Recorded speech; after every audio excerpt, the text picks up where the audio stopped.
Alors, mesdames, messieurs, bonsoir et bienvenue à la séance ordinaire du Conseil municipal de la Ville de Drummondville de ce lundi 19 août 2019.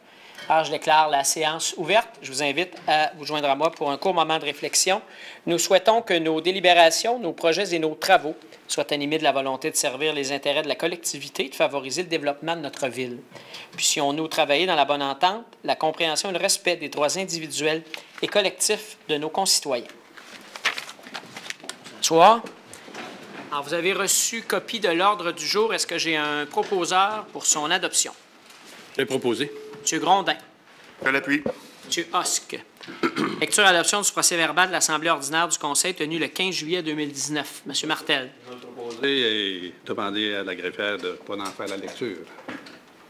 C'est proposé par M. Martel. Et puis? Mme Lacoste. Correspondance, Maître Ouellette. Oui, vous avez reçu du ministère des Transports le décret gouvernemental qui a été publié là, au printemps dernier là, relativement au transfert d'autorité de la route 122. Ensuite, vous avez reçu de Grenville-sur-la-Rouge une demande de soutien dans le cadre des poursuites de la Compagnie d'exploitation minière Canada contre la municipalité, évidemment. C'est à peu près ça, oui. Merci, Maître Ouellette. La résolution d'appui à la Semaine nationale de la sécurité ferroviaire, c'est une semaine qui va se tenir du 23 au 29 septembre prochain. Je le propose. Je l'appuie. M. Pelletier, M. Morales. Versement d'une commandite au montant de 2 500 $ à la Fondation Sainte-Croix, c'est pour la journée familiale, la 13e édition. Donc, c'est un repas, c'est une subvention qu'on donne chaque année. Je le propose. Je l'appuie. Mme Lacoste, Mme Bellavance. M. Grondin, dépôt du procès-verbal du comité exécutif du 13 août dernier. Alors, j'en fais le dépôt en disant qu'à la dernière rencontre du comité, on a étudié la question de la requalification du site, le remplacement du personnel, des questions juridiques et d'affaires financières ainsi que de subventions. Ah, il est comme trop fort. Merci, M. Grondin. Dépôt de la liste des dépenses autorisées de la liste des paiements. M. Grondin. Alors, Monsieur le maire, je dépose la liste des dépenses qui ont été autorisées par les délégataires désignés en vertu du règlement de délégation de pouvoir, et ce pour la période du 7 juillet au 10 août. Cette liste totalise au montant de 6 950 000 $. Et je dépose la liste des paiements effectués au cours de la période du 7 juillet au 17 août inclusivement. Alors, c'est déposé. Je pense qu'on a un problème de micro avec votre micro, M. Grondin, mais je vois un technicien qui va arranger ça. Donc, ça va revenir. Dépôt du rapport du trésorier au 30 juin 2019. M. Carignan. Oui, merci. Nous sommes présentement au 30 juin à 50 % qui est exactement la cible qu'on devait atteindre. Parfait. Donc, il n'y a pas d'élément particulier à souligner. Non. C'est déposé, mes toilettes. Dépôt de délégation, du conseiller Alain Dauteuil au 11e colloque annuel du Réseau québécois de la prestation de services aux citoyens. Ça va se tenir à Québec le 10 octobre, ainsi qu'au 32e colloque annuel de rue principale qui se tiendra le 2 octobre 2019. C'est également à Québec. Je le propose. Je l'appuie. Mme Bellavance. Service professionnel, plan directeur pour la desserte en infrastructure dans le dossier Fortissimo. Et on a eu un soumissionnaire conforme dans ce cas-ci, M. Cusson. Donc, je propose les services EXP Inc. au montant de 97 281 $. Je l'appuie. M. Husk, Mme Lassonde. Service de remplacement de personnel. Ça, c'est l'heure d'absence. Là. On fait affaire avec une agence au besoin lorsqu'il n'y a pas d'employé sur le numéraire disponible. On a eu deux soumissionnaires. Donc, je propose Synergie Hunt International au montant total maximal de 101 099 $. Je l'appuie. M. Husk, Mme Bellavance. Travaux de réfection pavage. Un soumissionnaire conforme dans ce cas-ci, je propose Smith Asphalt Inc. au montant de 93 480 $. Je vais l'appuyer. M. Husk, M. Martel. Approbation des critères de sélection. C'est pour l'aménagement de 4 terrains de baseball, de balles à Drummondville. C'est dans le cadre du projet qui a été présenté au plan triennal d'immobilisation. Je le propose. Mme Lacoste. Je l'appuie. M. Charret. Rejet des soumissions, travaux de la réfection de la piscine de la Maison des Arts. Alors, les soumissions reçues dépassaient largement le budget prévu. Alors, nous allons en faire différentes vérifications et retourner en appel d'offres. Je le propose. M. Martel, M. Husk, service professionnel d'ingénierie, travaux de réfection d'infrastructure et d'aménagement sur la rue Saint-Georges. Donc, c'est en prévision des travaux qui seront faits entre le boulevard Saint-Joseph et le pont de la Traverse en 2020. ce cas-ci, je propose WSP Canada Inc. au montant de 206 903 Monsieur Je l'appuie. Madame Bernier. Construction d'un bâtiment sur le site de Counac. Il y a eu 4 soumissions conformes. Je propose donc la plus basse, qui est DE et Raymond Inc. au montant de 295 485 Je l'appuie. Monsieur Husk, Madame Lassonde. Rejet des soumissions implantation d'un système évolutif de gestion de relations clients hébergé en mode info-nuagique. Encore une fois, les soumissions reçues là, ne convenaient pas au budget estimé par la Ville. Je le propose. Madame Bellavance, Monsieur Husk. Service professionnel d'ingénierie, modernisation des installations de production d'eau potable. On a eu 3 soumissionnaires conformes pour cet appel d'offres. Je propose le plus bas conforme qui est Stantec Expert Conseil Limité au montant de 2 747 103 Monsieur Husk. J'appuie. Monsieur Pelletier. Alors, je tiens quand même à souligner que c'est une étape importante, l'attribution de ce contrat de 2 700 000 dans le processus de modernisation de nos installations de production d'eau potable, un projet dont on parle depuis évidemment longtemps. C'est un projet de plusieurs dizaines de millions de dollars pour la qualité de vie, évidemment la qualité de l'eau distribuée à nos concitoyennes et concitoyens. Alors, je tiens à féliciter les gens qui travaillent très fort depuis plusieurs années, toute l'équipe du service de génie, entre autres, notre directeur général, toute son équipe. C'est un projet extrêmement important pour la Ville de Drummondville au cours des prochaines années et je salue ce soir le fait que nous franchissions cette étape importante. Alors, l'ensemble des soumissions que nous avons accordées ce soir, évidemment, on en a rejeté certaines, mais pour l'ensemble des soumissions accordées, il y a une économie de 290 000 sur le budget qui avait été prévu. Dépôt de la liste d'embauche et des employés étudiants et surnuméraires. Je vais en faire le dépôt à ma toilette. Nomination de Mme Nancy Carole au poste permanent de technicienne en approvisionnement. C'est au service des finances dans la division de l'approvisionnement. Proposé. L'appui. M. Martel, M. Morales. Embauche de M. Sylvain Giguère au poste permanent à temps partiel de préposé au service à la vie citoyenne. C'est un remplacement. Je le propose. Je l'appuie. Mme Bellavance, Mme Lassonde. Nomination de Mesdames Alexandra Étier-Déragon et Céline Pellerin au poste permanent à temps partiel de préposé au service à la clientèle. C'est au service des arts, de la culture et de la bibliothèque. Propose. M. Morales, M. Martin. Nomination de Mme Mylène Lehoux au poste cadre permanent de coordonnatrice des opérations au service des arts, de la culture et de la bibliothèque. Je propose. M. Morales, M. Martin. Nomination de M. Raoul Didier Mabundou au poste permanent de technicien de laboratoire et de procédé au service de l'ingénierie division UTE, donc l'usine de traitement des eaux. Je propose. M. Martin. L'appui. M. Pelletier. Abolition du poste permanent de préposé à l'administration au service des finances, division de la perception et de la taxation. C'est un poste là, qui a été transformé dans le cadre de la nouvelle division expérience citoyenne. Je le propose. Je l'appuie. Mme Bellavance, M. Charret. Embauche de M. Marc Lannoy au poste cadre permanent de chargé de projet en génie civil au service de l'ingénierie. C'est un poste qui était vacant. Je propose. M. Martel, Mme Lassonde. Greffe et affaires juridiques, signature d'un acte de vente à intervenir avec M. Jean-François Richard relativement au lot 6311593 du cadastre du Québec, circonscription foncière de Drummond, boulevard Jean-de-Brébeuf. Je le propose. Je l'appuie. Mme Lacoste, M. Pelletier.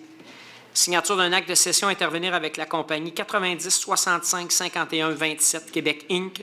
relativement au lot 6303 884 870 906 et 907. C'est une entente promoteur. Donc, on parle de rue et de parc, secteur de la rue Bizet. Je proposer. M. Martel, M. Pelletier. Signature d'un acte de cession à intervenir avec R. Guilbeault Construction.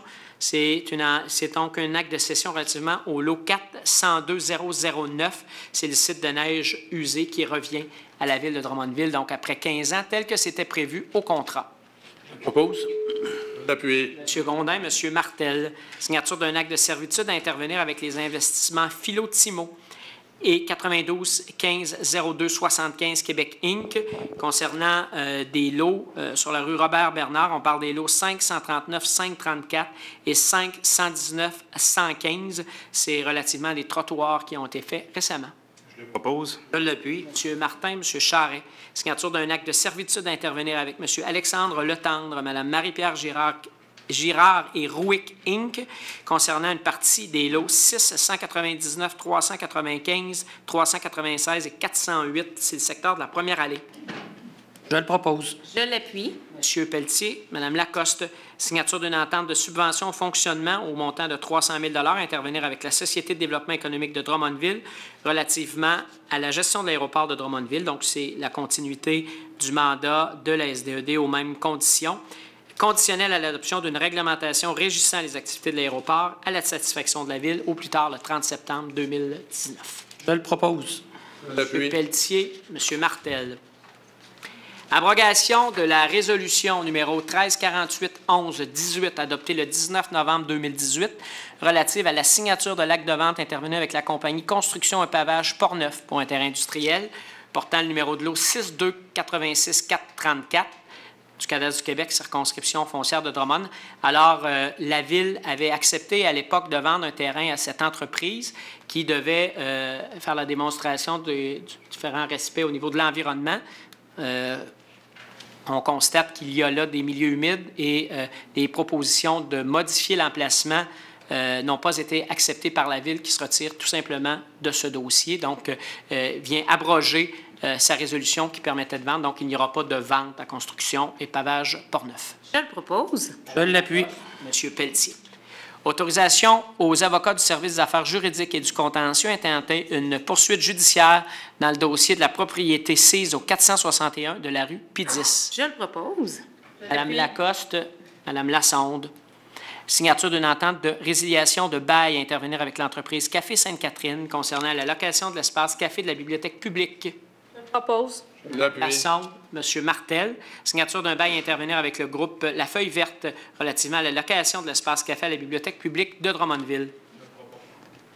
Monsieur Dauteuil. Monsieur Martin. Alors ici, ce qu'on vient donc de faire, le gestionnaire actuel de l'espace café à la bibliothèque publique nous a informé de son intention de se retirer pour relever d'autres projets et nous avons donc accordé à un nouveau groupe l'allocation de cet espace café-là pour assurer la continuité des activités. Donc, en principe, au début du mois de septembre, il y aura transfert de locataires et poursuite des opérations. Donc, les gens y verront peu de changements. On remercie d'ailleurs Café Sainte-Catherine qui a été là depuis les débuts de la bibliothèque publique. Signature d'un bail de location intervenir avec la société en commandite Édifice Verrier pour le stationnement de la rue Drapeau de 2020 à 2024. Donc, c'est une entente qui était déjà en cours. Elle est simplement reconduite. Je propose. Je l'appuie. M. Grondin, M. Pelletier, autorisation pour le dépôt d'un projet amendé pour l'acquisition des équipements technologiques pour les autobus de transport en commun au ministère des Transports du Québec dans le cadre du programme SOFIL. Alors, c'est ce qui nous permettra là, de rendre plus accessibles nos véhicules de transport en commun, l'utilisation des cartes de crédit, etc., là, pour en faciliter l'utilisation. Le programme SOFIL, c'est un programme qui soutient les initiatives municipales à 85 % des coûts. Je le propose. Je l'appuie. M. Hosque, Mme Bernier. Service des loisirs, signature d'une lettre d'entente spécifique intervenant avec le Centre communautaire Saint-Pierre pour confirmer la subvention accordée par le cautionnement de près de 520 000 $ pour l'annexion et les travaux de réfection de l'église Saint-Pierre-et-Paul. Je vais le proposer. M. Martel. Je l'appuie. M. Pelletier. Alors, il faut comprendre, donc, ici, la Ville a accordé une subvention de 520 000 $ sur 15 ans au Centre communautaire Saint-Pierre, qui a fait un emprunt pour faire les travaux maintenant. Et la Ville, l'institution financière a demandé à la Ville de cautionner. Alors, la Ville a accepté, évidemment, puisque la Ville se cautionne elle-même. On se fait confiance. Alors, on ne pense pas que cette caution-là sera mise de l'avant, sera mise en exécution. Signature d'une entente de subvention à intervenir avec les centres communautaires de Drummondville pour l'accueil d'enfants ayant des besoins particuliers dans les camps de jour pour l'année 2019. C'est au montant de 65 724 $. Je le propose. Je l'appuie. Lacoste, M. Morales. Ici, je voudrais prendre le temps de souligner. D'abord, c'est un projet qu'on ne voit pas partout. Nos centres communautaires, en lien avec la Ville, avec différents organismes, la commission scolaire, acceptent chaque année des demandes pour des enfants qui ont des besoins particuliers au niveau, ça peut être au niveau d'handicap, ça peut être au niveau de la gestion du comportement. Et donc, les centres communautaires hein, et la Charte des droits et libertés, la Charte des droits de la personne prévoit que ces gens-là ont droit aux mêmes services. Et la Ville, donc, a mis en place l'année dernière un projet pour soutenir les centres communautaires. Il y a toute une analyse qui se fait. Et je voudrais mettre en lumière, évidemment, le travail qui est fait avec des jeunes qui ont des besoins particuliers, mais aussi le travail des éducatrices, des éducateurs, des animatrices, des animateurs dans tous les camps de jour qui se terminent ces jours-ci. Certains sont en prolongation. Je pense que c'est comme ça qu'on appelle ça cette semaine. Dans le cadre de ma tournée des organismes communautaires, j'ai visité plusieurs centres et je peux vous dire qu'il se fait un travail exceptionnel avec des centaines, des milliers de jeunes de Drummondville. C'est pas facile de recruter des animateurs. Ils ont besoin de main-d'œuvre et les centres communautaires relèvent ce défi-là haut la main. Et donc, je tiens à souligner leur travail. Plusieurs membres du Conseil m'ont accompagné dans ces visites-là et ils ont été à même de constater le beau travail qui se fait. Alors, je tiens ce soir devant la population à leur dire merci, à leur rendre hommage pour la qualité de leur travail. Signature de contrat de location d'heures de glace à intervenir avec les arénas de Saint-Cyril, de Wendover, de Richmond et d'Actonville pour 2019-2020. Je le propose. L'appui. Madame Lacoste, Monsieur Morales. Versement d'une subvention de 5 000 $ au comité organisateur pour la tenue de la fête de quartier Saint-Joseph en 2019. Je l'appuie. Monsieur Martel, Madame Lassonde. Autorisation aux organisateurs à tenir la classique Barbecue La Bonté sur la rue Saint-Édouard. C'est le 21 septembre prochain, entre la rue Bérol et l'entrée de la banque. Je le propose. Je l'appuie. Il va y avoir du monde au barbecue. On va être là. Madame Lassonde, Monsieur Martel. C'est les voix que j'ai entendues. Résolution autorisant la tenue de la grande marche de Drummondville du Grand Défi Pierre Lavoie, ainsi que la fermeture de rue sur le trajet. C'est le samedi 19 octobre prochain. Je le propose. L'appui. Madame Lassonde, Monsieur Morales. Service de l'ingénierie. Signature d'une entente à intervenir avec les propriétaires du 4623 du boulevard Allard, aux fins de permettre le branchement pluvial dans le Puisard, au coin de la rue de l'Alizé. L'Alizé, pardon. Je l'appuie. Monsieur Pelletier et Mme Lacoste, résolution autorisant la signature de chacune des lettres d'engagement et à faire le suivi des demandes de subventions relatives aux 2 projets qui ont été acceptés dans le cadre du programme Fonds de la sécurité routière. Alors, entre autres, la mobilité durable sur le boulevard Saint-Joseph, qui est le montant le plus important de ce projet. Je propose. Monsieur Hosк. Je l'appuie. Monsieur Charret. Résolution autorisant le décret de travaux complémentaires à même le règlement parapluie de 2017. Ça concerne la réparation d'un regard sur le boulevard Mercure et le programme d'installation de buvettes dans la ville. Je propose. propose. Monsieur Hosк, Mme Lacoste. Mandat à la firme WSP Canada aux fins de présenter les plans et devis au ministère de l'Environnement de la lutte contre les changements climatiques. C'est pour la construction d'un puits d'eau potable à Counac. Je le propose. Madame Bellavance, Madame Bernier. Service de l'urbanisme, on a plusieurs points d'urbanisme ce soir. Notamment, le Conseil n'a pas siégé depuis un peu plus de 4 semaines, mais le service d'urbanisme et les citoyens ont continué d'avoir des projets.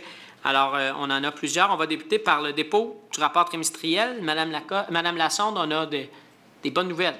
Effectivement, Monsieur le maire. Donc, en analysant les données des mois d'avril, mai et juin et en les comparant à la même période en 2018, il ressort que la valeur des permis délivrés a augmenté de 39,5 pour atteindre 79 millions. Ce bond est constaté dans les nouvelles constructions et les rénovations, aussi bien que dans les secteurs résidentiels que dans les secteurs industriels et commerciaux. Au second trimestre de l'année 2019, 85 permis pour la construction de nouvelles résidences ont été octroyés par le service de l'urbanisme de la Ville de Drummondville. Ces permis ont totalisé des investissements de 25,4 millions, soit une progression de 16 des investissements entre le premier et le deuxième trimestre 2019. Cette tendance est favorable, notamment dans un contexte où les logements se font de plus en plus rares. Les entrepreneurs drummondvillois continuent d'investir pour développer leurs entreprises et cela se vérifie au niveau des projets de construction ou d'aménagement industriel et commercial. Au cours des 3 derniers mois, la valeur totale des permis émis pour ce secteur s'élève à 33,7 millions de dollars. Ce montant remarquable s'explique en partie par la construction d'un nouvel édifice commercial pour UV Mutuel, la rénovation de l'ancienne Sylvania et l'agrandissement des installations de Bourret Transport. Encore une fois, ces projets dénotent la vigueur de l'économie drummondvilloise et la bonne santé des entreprises d'ici. Enfin, en plus de ces données, la Ville tient à souligner que 55 projets de rénovation, de modification ou d'agrandissement pour des bâtiments commerciaux, industriels et publics valent à eux seuls des engagements de 10,6 millions. Ces chiffres sont notables car ils démontrent des investissements importants par projet, une manifestation supplémentaire du contexte économique favorable de Drummondville. Donc, je vous rappelle qu'en cette période de réalisation de projets de travaux tels que la construction d'un nouveau bâtiment, la modification, la rénovation et l'agrandissement d'un bâtiment existant ou la construction de bâtiments accessoires comme une remise, un garage ou une piscine, il est important de s'informer au service de l'urbanisme, division, permis, inspection et programme au 819-478-6571 avant toute action car plusieurs projets nécessitent l'obtention d'un permis ou un certificat d'autorisation.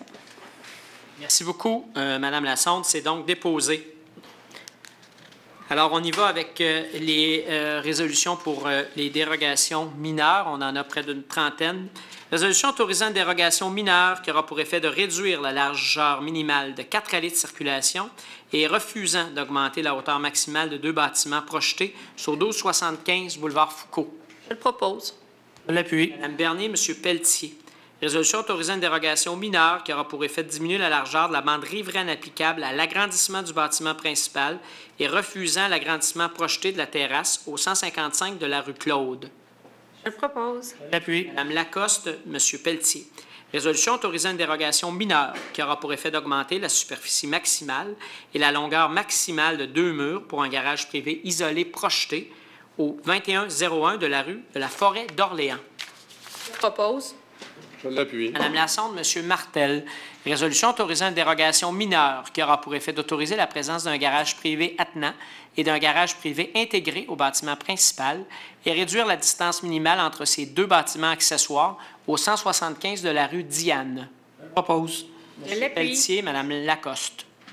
Résolution autorisant une dérogation mineure qui aura pour effet de réduire la marge d'avant minimale du bâtiment principal au 709 de la rue Saint-Georges. Je le propose. Je l'appuie. M. Martel, M. Charret. Résolution autorisant une dérogation mineure qui aura pour effet de diminuer la distance entre la ligne de terrain avant et la terrasse située en courant avant au 711 de la rue Saint-Pierre. Merci. M. Martel. J'appuie. M. Pelletier. Résolution autorisant une dérogation mineure qui aura pour effet d'augmenter d'1 à 2 le nombre maximal d'enseignes rattachées au bâtiment et augmenter la superficie maximale totale des 2 enseignes, c'est au 750 de la rue Hins. Je le propose. Mme Lassonde. Je l'appuie. M. Pelletier. Résolution autorisant une dérogation mineure qui aura pour effet d'autoriser la présence d'une piscine creusée en cours avant, ainsi qu'une remise agricole en tôle et en forme de dôme au 825 du 5e rang. Je le propose. Je l'appuie. Mme Lacoste, M. Pelletier. Résolution autorisant une dérogation mineure qui aura pour effet d'autoriser 2 bâtiments principaux sur le même terrain, ainsi qu'augmenter le pourcentage d'extension et une 3e extension pour un usage dérogatoire, mais protégé par droits acquis au 120 de la rue de Boisbriand. Je propose. Je l'appuie. M. Pelletier, M. Grondin. Résolution autorisant une dérogation mineure qui aura pour effet de diminuer la distance minimale entre l'allée de circulation et le bâtiment principal et la largeur minimale d'une aire d'isolement entre le bâtiment principal et l'allée de circulation, puis d'autoriser la présence de 2 remises sur le terrain et de diminuer la distance minimale entre les remises et le bâtiment principal sur l'avenue du Vigneron entre le 635 et le 645. Je propose. Je l'appuie. M. Hosque, Mme Lacoste. Résolution autorisant une dérogation mineure qui aura pour effet de diminuer la distance minimale entre l'allée de circulation et le bâtiment principal d'une aire d'isolement entre le bâtiment principal et l'allée de circulation et d'autoriser la présence de 2 remises sur le terrain et de diminuer la distance minimale entre les remises et le bâtiment principal. Encore une fois, c'est le 635-645 de l'avenue du Vigneron. Je propose. Je l'appuie. M. Hosque, Mme Lacoste. Résolution autorisant une dérogation mineure qui aura pour effet de diminuer la distance minimale entre l'allée de circulation et le bâtiment principal et la largeur minimale d'une aire d'isolement entre le bâtiment principal et l'allée de circulation au 735-745 de l'avenue du Vigneron. Je propose. M. Hosque, M. Pelletier. On est rendu au 755. Donc, 755, 765. Parfait. Résolution autorisant, il y en a plusieurs, il y a de la construction sur l'avenue du Vigneron, il faut croire. Résolution autorisant une dérogation mineure qui aura pour effet de réduire la distance minimale entre la remise et le bâtiment principal, la distance entre la remise et la ligne de l'eau arrière, la superficie minimale de l'abri d'auto, les marges latérales totales minimales et d'augmenter la largeur maximale de l'avant-toit de l'abri d'auto. C'est au 607 de la rue du Dominion. Je le propose. Je l'appuie. Madame Lassonde, Monsieur Pelletier. Résolution autorisant une dérogation mineure qui aura pour effet d'autoriser l'absence d'un écran opaque camouflant la vue de l'entrée principale à partir de la voie de circulation, la présence de celle-ci sur la façade principale du bâtiment principal. C'est au 270 de la rue Edward Connolly. Je le propose. Madame Lacoste. Je l'appuie. Monsieur Pelletier. Résolution autorisant une dérogation mineure qui aura pour effet d'autoriser l'implantation d'un garage privé isolé partiellement en cour avant au 140 de la rue Mylène. Je propose. Je l'appuie. Monsieur Martin, Madame Lassonde. Résolution autorisant une dérogation mineure qui aura pour effet d'augmenter la superficie maximale de l'enseigne détachée sur Muret au 1180 du boulevard Saint-Joseph. Je le propose. Je l'appuie. Madame Lassonde, Monsieur Martel.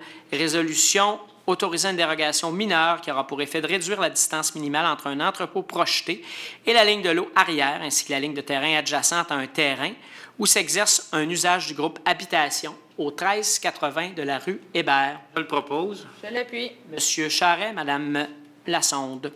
Résolution autorisant une dérogation mineure qui aura pour effet de réduire la marge avant minimale applicable au bâtiment principal existant au 412-414 de la rue Brock. Propose. Madame Lassonde. Je l'appuie. Monsieur Pelletier. Résolution autorisant une dérogation mineure qui aura pour effet de réduire la distance minimale entre un garage privé isolé existant et l'agrandissement projeté du bâtiment principal au 1 de la 11e avenue. Je propose. Je l'appuie. Monsieur Martel, Monsieur Morales. Résolution autorisant une dérogation mineure qui aura pour effet d'augmenter la largeur maximale de la façade d'un garage privé intégré projeté. C'est au 21-25 de la rue Anjou. Je le propose. Je l'appuie. Madame Bellavance, Monsieur Pelletier. Résolution autorisant une dérogation mineure qui aura pour effet d'augmenter la marge avant maximale applicable au bâtiment principal, de diminuer la marge arrière minimale applicable au lave-auto, d'autoriser l'implantation de conteneurs et d'un enclos pour conteneurs de matières résiduelles en cours avant secondaire, de diminuer la distance minimale et la largeur minimale de l'aire d'isolement entre l'aire de stationnement et la ligne avant de terrain, de diminuer le nombre d'arbres minimal plantés dans la cour avant, de diminuer le nombre d'arbres minimal sur le terrain, ainsi que d'autoriser des cases de stationnement empiétant dans le triangle de visibilité au 45-71 du boulevard Saint-Joseph. Je le propose. Madame Lacoste. J'appuie. Monsieur Pelletier. Résolution autorisant une dérogation mineure qui aura pour effet d'augmenter le pourcentage maximal de fermeture du périmètre d'une terrasse, d'autoriser l'absence d'un abri ou d'un enclos au pourtour des conteneurs de matières résiduelles, d'augmenter le nombre maximal d'entrées charretières donnant sur une même voie de circulation suite à la création d'un nouveau lot et de diminuer la largeur minimale d'un mur adjacent au bâtiment existant en lien avec l'agrandissement au 457 de la rue des Écoles. Je le propose. Je l'appuie. Madame Lassonde, Monsieur Martin. Résolution autorisant une dérogation mineure qui aura pour effet de réduire la marge arrière minimale applicable au bâtiment principal au 795 de la rue Saint-Alfred. Proposé. Monsieur L'appuie. Martel, Monsieur Morales. Résolution autorisant une dérogation mineure qui aura pour effet de diminuer le nombre total minimal de marges latérales, d'augmenter la superficie de la marquise attenante au garage et d'augmenter le pourcentage maximal du prolongement d'un mur dérogatoire, mais protégé par droits acquis dans le cadre d'un projet d'ajout d'un garage privé intégré au 2785 de la rue Topaz. Je le propose. De la Topaz. Je l'appuie. Madame Bellavance, Madame Lassonde. Résolution autorisant une dérogation mineure qui aura pour effet d'augmenter la hauteur maximale du bâtiment principal suite à la modification de la toiture au 930-934 de la 107e avenue. Je le propose. Monsieur Husk. L'appui. Monsieur Pelletier. Résolution autorisant une dérogation mineure qui aura pour effet de réduire la distance minimale entre l'allée de circulation et la ligne latérale droite, ainsi que de réduire la largeur minimale d'une allée de circulation à sens unique et refusant de réduire la largeur de l'aire d'isolement située entre le bâtiment et l'allée de circulation. C'est au 2830-2836 de la rue du Chevalier. Propose. Monsieur Morales. Je l'appuie. Madame Lassonde. Résolution autorisant une dérogation mineure qui aura pour effet d'augmenter la superficie totale maximale de l'enseigne sur muret existante et de l'enseigne sur poteau projeté, d'augmenter le nombre maximal d'enseignes détachées du bâtiment principal et situées dans une même cour, ainsi que de diminuer la distance minimale entre l'enseigne sur poteau projeté et la ligne latérale de terrain au 2085 du boulevard Saint-Joseph. Je propose. Appui. M. Pelletier, M. Morales demande de permis dans le cadre des plans d'implantation et d'intégration architecturale, les PIA. Donc, les acceptations qui sont recommandées par le comité consultatif d'urbanisme qui a siégé le 17 juillet 2019. Donc, vous avez compris qu'on a terminé les dérogations mineures. Alors, maintenant, pour les demandes de PIA, rénovation extérieure du bâtiment, 586-590 Saint-Jean, agrandissement du bâtiment, rénovation extérieure du bâtiment et aménagement de terrain au 2945-47 boulevard Saint-Joseph, rénovation extérieure du bâtiment au 5700 place Kubota, modification de l'enseigne détachée du bâtiment au 1639 boulevard Saint-Joseph, modification des enseignes rattachées au bâtiment au 750 Hins, enseignes rattachées au bâtiment au 58 Saint-Laurent, un aménagement de terrain, l'ajout d'une terrasse au 711 Saint-Pierre et la modification de l'enseigne détachée du bâtiment au 4654 boulevard Saint-Joseph. Je le propose. Madame Lassonde. Je l'appuie. Monsieur Pelletier. Maintenant, CCU du 7 août, encore une fois, les recommandations favorables du CCU sont acceptées par le Conseil. Agrandissement du bâtiment et aménagement de terrain au 457 rue des Écoles. Modification de l'enseigne rattachée au bâtiment au 234 Hériote. Nouveau bâtiment principal, nouveau bâtiment accessoire, nouvelle construction accessoire et aménagement de terrain. La construction accessoire, c'est une marquise pour pompe à essence au 4571 Saint-Joseph. Nouvelle enseigne détachée du bâtiment au 2085 Saint-Joseph, c'est sous condition. Nouvelle enseigne rattachée au bâtiment au 451 à Lindsay. Des enseignes rattachées au bâtiment au 950 boulevard Saint-Joseph. Nouveau bâtiment accessoire au 1380 rue Hébert, sous condition. Nouvelle enseigne détachée du bâtiment au 1180 Saint-Joseph. Une nouvelle enseigne rattachée au bâtiment au 105 Rosélis. Nouvelle enseigne rattachée au bâtiment au 5495 Saint-Roch-Sud. Une rénovation extérieure du bâtiment au 33 des Forges. Une modification à l'architecture du bâtiment. Nouvelle enseigne rattachée au bâtiment, c'est au 215 rue Robert-Bernard. Rénovation de la marquise des pompes à essence pour les camions et nouvelle enseigne rattachée à cette dernière au 2115 Canadien. Nouveau bâtiment aménagement de terrain sous condition au 1275 Foucault. Nouvelle enseigne détachée du bâtiment au 565 des Écoles. Une modification de l'architecture du bâtiment, on parle d'image d'ambiance au 645 Saint-Joseph. Une nouvelle enseigne rattachée au bâtiment au 970 Saint-Joseph. Une rénovation extérieure du bâtiment et modification de l'enseigne détachée du bâtiment au 490 Saint-Joseph. Une rénovation extérieure du garage privé isolé sous condition au 660 Saint-Charles et de nouvelles enseignes rattachées au bâtiment du 93 Robert-Bernard. Je le propose. Je l'appuie. M. Pelletier et Mme Lassonde. Alors, quand je vous disais que le CCU n'a pas pris de vacances, je pense que vous en avez la preuve, puisque l'ensemble de nos règlements ce soir porteront également sur l'urbanisme. Avis de motion, dépôt de projet de règlement, avis de motion du règlement RV 19-51-32, modifiant le règlement de zonage 4300 et visant le 176-180 rue Lindsay et 140-144 rue Cockburn. Maître Ouellette. Le règlement a pour objet d'augmenter la densité relative au nombre de logements par terrain maximal pour les immeubles comprenant de 9 à 12 logements dans la zone commerciale C07 de la rue Lindsay entre les rues Loring et Cockburn. Madame Lassonde donne l'avis de motion. Avis de motion du règlement RV 51-33, modifiant le règlement de zonage 4300. Ça concerne le 550 rue Haggerty. Donc, ce règlement a pour objet d'autoriser un entrepreneur en construction sur la rue Haggerty, entre la rue Farrell et le boulevard Lemire. Je vais donner l'avis de motion. Monsieur Martel donne l'avis de motion. Maintenant, des adoptions de projets de règlement. Adoption du projet de règlement RV 19-51-32. C'est ce qu'on vient de voir sur la rue Lindsay et la rue Cockburn. Posé. Monsieur J'appuie. Grondin, Monsieur Pelletier, adoption du projet de règlement RV 19-51-33. Ça concerne la rue Haggerty. Je propose. Monsieur Grondin. Appuie. Madame Lassonde. Adoption du premier projet de résolution relatif au PPC-moi visant à autoriser un entrepreneur en construction à certaines conditions. C'est au 1125 de la rue Bergeron. Proposé. Martel, Madame Lacoste. Adoption du premier projet de résolution relatif au PPC-moi visant à autoriser l'agrandissement d'une sablière sur un terrain situé entre l'autoroute J. Armand-Bombardier et le chemin Tourville, entre les rues de la Sablière et Hiergeau. Donc, Madame Lacoste. Je l'appuie. Monsieur Pelletier. On a même droit de la musique ce soir. Ah, ben c'est pas Mme Théroux. Ben là, Mme Théroux. Pas de problème. Adoption du premier projet de résolution relatif au PPC-moi visant à autoriser une entreprise spécialisée dans le conditionnement de la volaille. C'est au 2125 de la rue Le Tendre. Je le propose. Je l'appuie. Madame Bellavance, Madame Lassonde.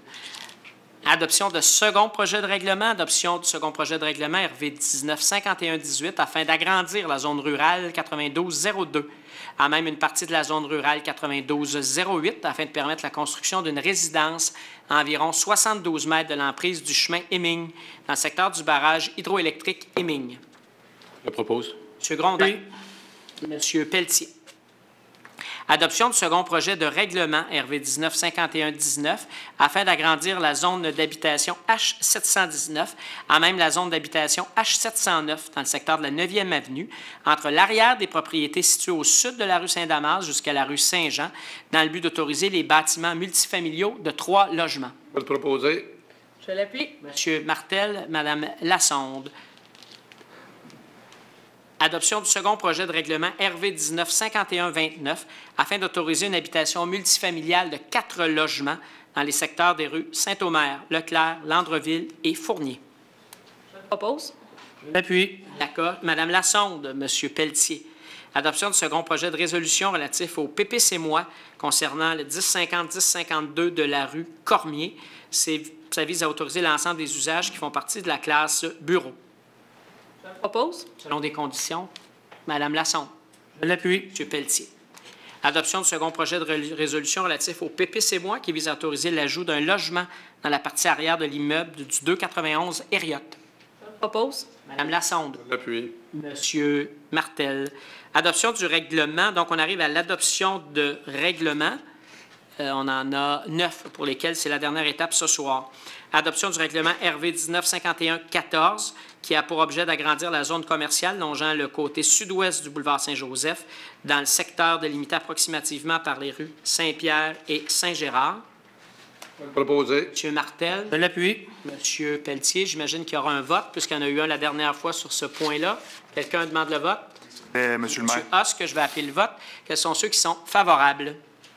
M. Martin, Mme Bernier, M. Morales, Mme Lacoste, M. Pelletier, M. Grondin, Mme Bellavance, M. Martel, Mme Lassonde, M. Charret. Ceux qui s'opposent, M. Hosque, M. Dauteuil. C'est adopté à majorité. Adoption du règlement numéro RV 1951-16 qui a pour objet d'autoriser la construction d'une habitation multifamiliale de 9 logements sur la rue Offenbach, soit pour la portion parallèle à l'autoroute J. Armand-Bombardier, selon certaines conditions. Je propose. M. Grondin, Mme Lassonde.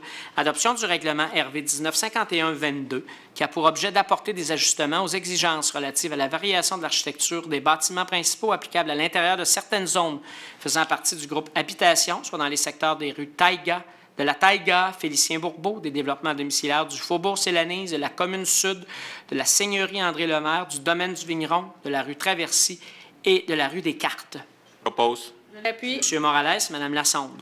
Adoption du règlement RV 1951-23 qui ont pour objet d'ajuster les définitions relatives aux mots galerie et perron, de même que tous les articles et expressions qui réfèrent à ces constructions. Je propose. Je vais Mme l'appuyer. Lassonde, M. Martel. Adoption du règlement RV 1951-24 qui a pour objet d'ajouter les mots galerie et perron à certains critères déjà en application. Je propose. Mme Lassonde. Appui. M. Pelletier. Adoption du règlement RV 1951-26 qui a pour objet d'ajuster les normes relatives aux équipements mécaniques sur les toits. Proposer. Monsieur Martel. Appuyer. Madame Lassonde. Adoption du règlement RV 1951-27 qui a pour objet d'ajuster certains critères relatifs à l'intégration architecturale des équipements mécaniques sur les toits. Je le propose. Madame Lassonde. Je l'appuie. Monsieur Pelletier.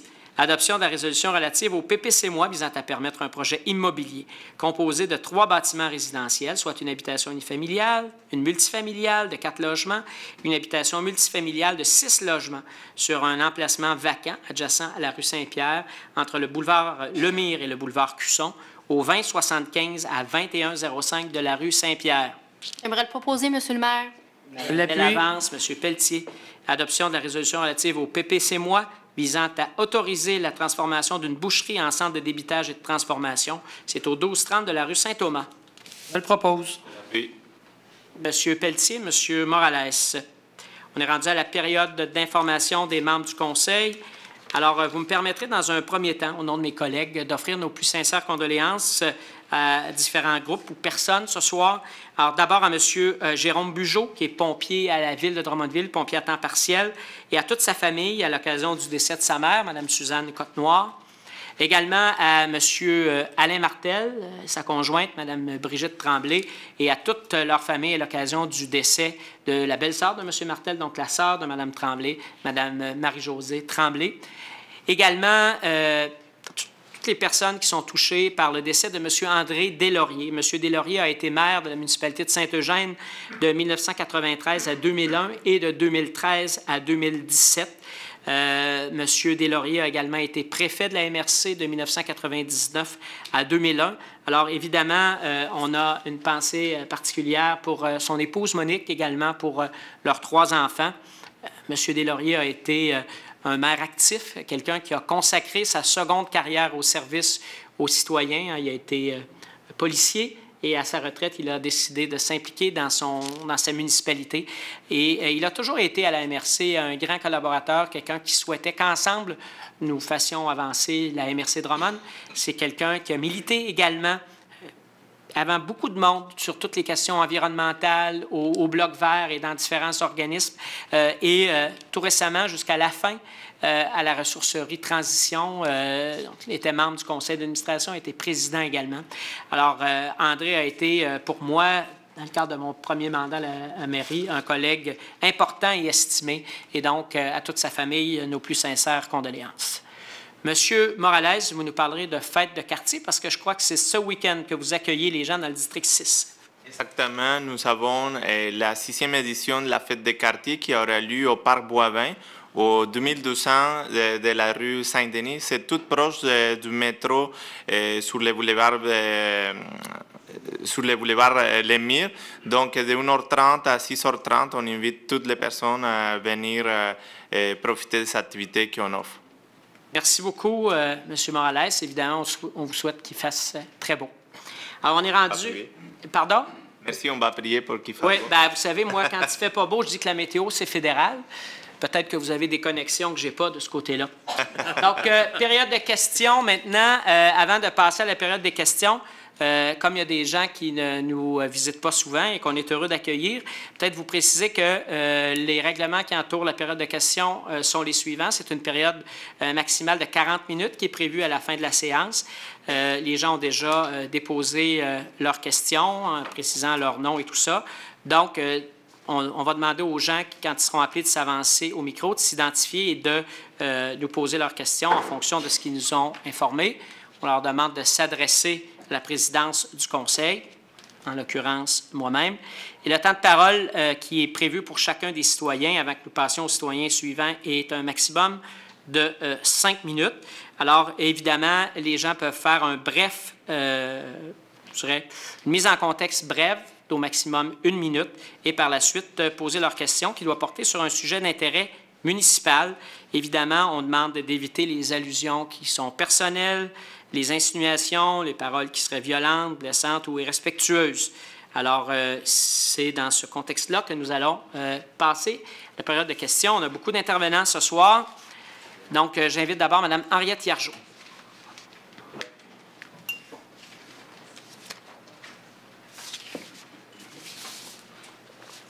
Bonsoir.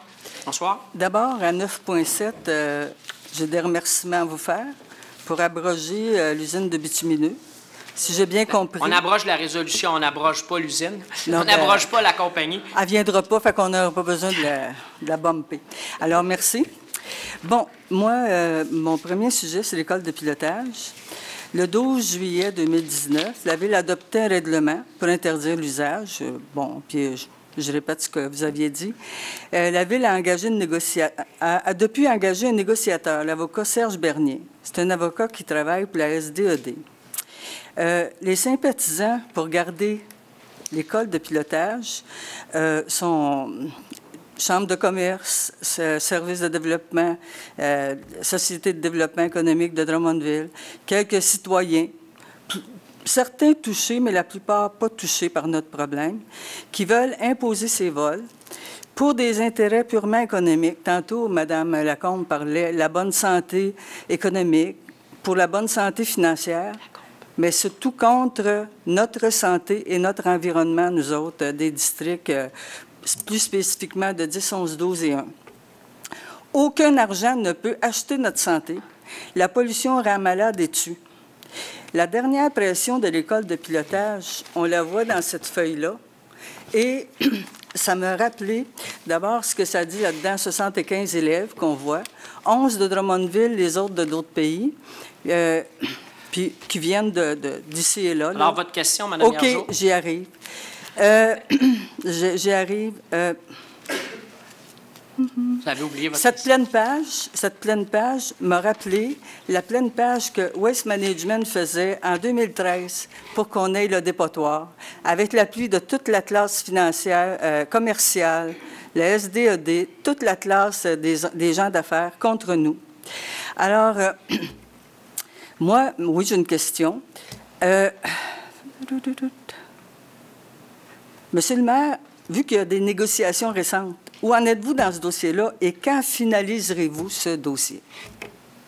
Le plus tôt possible, et comme il y a des discussions, je ne les commenterai pas sur la place publique. OK. Mon deuxième sujet, c'est le dépotoir Waste Management, qui s'ajoute au gaz de l'école de pilotage. C'est les pollutions au gaz qui viennent du dépotoir Waste Management. Dans un article de journal, 123 000 tonnes de CO2 par année. S'ajoute à ça les gaz qui sont de l'école de pilotage. Il y a eu des rencontres de nos représentants du GOD avec vous, Monsieur le maire. C'est une période, puis un peu de la MRC, c'est une période de 18 mois.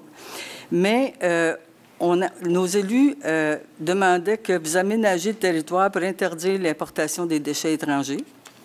Mais aucune action ne fut prise en ce sens et Waste Management en a profité pour faire sa demande en premier au ministre de l'Environnement, Charette. Et c'est ainsi qu'il y a un décret daté du 8 juillet 2019, publié dans la Gazette officielle du Québec le 31 juillet, puis que le ministre Charette permet une prolongation, OK, au site d'enfouissement Waste Management, au lieu que l'enfouissement se termine en 2020, se terminerait en 2021.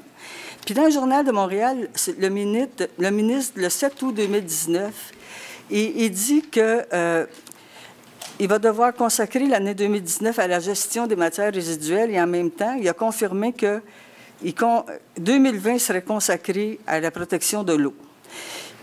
Quand je lis ça, moi, c'est comme ces deux priorités-là, avec ce que le ministre vient de décider, ça s'adresse à tous, sauf à nous, à Drummondville, alors que notre rivière est fortement à risque d'être polluée, et les ordures étrangères qui continuent de nous polluer, alors que nos ordures à nous sont enfouies à l'extérieur depuis janvier 2019. Alors, votre oui, question, j'arrive à ma Mme Yargeau. question. J'arrive, je vous voyais venir. On commence à se connaître. Oui, on se connaît. Monsieur le maire, on est loin de votre promesse de faire fermer le site d'enfouissement. Vous avez promis ça, là. Je ne suis pas relevé l'année, là, mais oui. Ma question, où en êtes-vous dans le dossier du dépotoir par rapport à ces dernières informations qui viennent de rentrer? Bien, vous avez les mêmes informations que nous, Mme Yargeau. Dans un premier temps, je suis heureux de vous entendre préciser que la décision, ce n'est pas la décision de la Ville, mais bien la décision du gouvernement du Québec et du ministère de l'Environnement.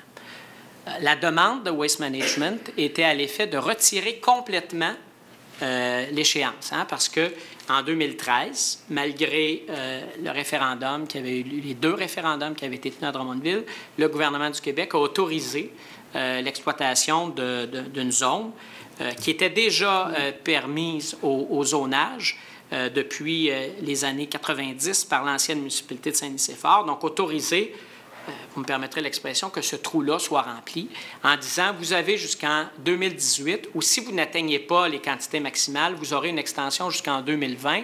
Par la suite, vous devrez demander de nouvelles autorisations. Alors, Waste Management a déposé cette année au ministre de l'Environnement une demande à l'effet de retirer tout simplement la clause qui limitait à 2020 et de l'enlever de façon éternelle. Donc, ils ont dit, nous, on veut continuer dans les mêmes quantités que vous nous avez déjà autorisées. Si ça prend 10 ans, ça prendra 10 ans. Alors, nous, on a évidemment fait valoir les démarches que nous avions faites à la Ville. On a rappelé les démarches de consultation, le travail qui a été, entre autres, mené par M. Hosk. M. Hosk était d'ailleurs avec moi au moment de ces rencontres-là. Et on a expliqué la position des gens de Drummondville, le choix que l'ensemble de la MRC Drummond a fait d'aller à Saint-Rosaire dans un contexte plus loin des rivières, loin des résidences, dans un endroit où les autorisations étaient bonnes pour encore plusieurs années.